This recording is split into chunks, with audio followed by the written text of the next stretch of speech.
Hi everyone, welcome back to a new episode of How Logical. Today in this video, I'm going to show you how you can schedule a meeting in Amazon Chime account. Keep watching the video till the end. To schedule a meeting in Amazon Chime, firstly open your Amazon Chime application. The home page of Amazon Chime will appear on the screen.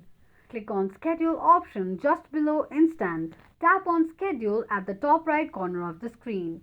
On the next page, add your title of your meeting, schedule the date as well as time, enter the events as well if you want to, and then tap on Save.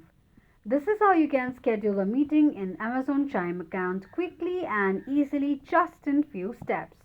If you have any thoughts or queries, let us know in the comment section. Don't forget to subscribe to our channel.